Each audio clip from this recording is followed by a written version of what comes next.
Your Linksys Mesh Wi-Fi system is composed of multiple units called nodes or routers. Each node or router has one main light that gives you information about its operation. Stay tuned, and we'll decode what these lights are telling you, so you can make the most out of your Linksys Mesh Wi-Fi system.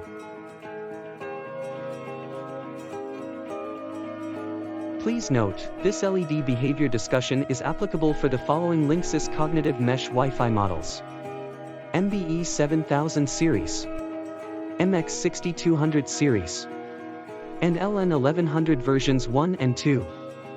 For education purposes, a parent node is a router or node connected to your modem or modem router. Meanwhile, a child node is an additional Linksys Cognitive Mesh node or router that you can add to extend your Wi-Fi network.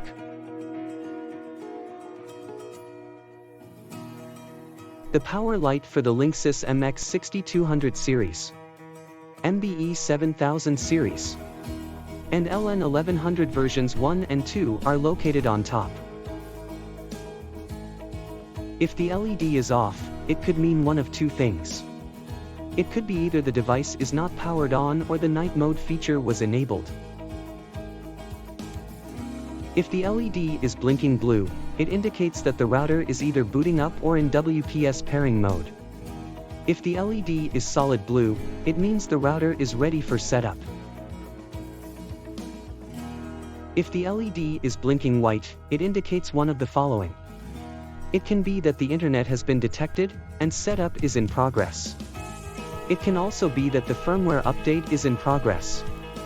Lastly, there can also be changes to Wi-Fi settings that are being applied. If the LED is solid white, it indicates that the router is set up and online. If the LED is blinking yellow, it means that the pair button was pressed, and no child nodes were detected. This applies to all router models mentioned in this video except for LN 1100 version 1.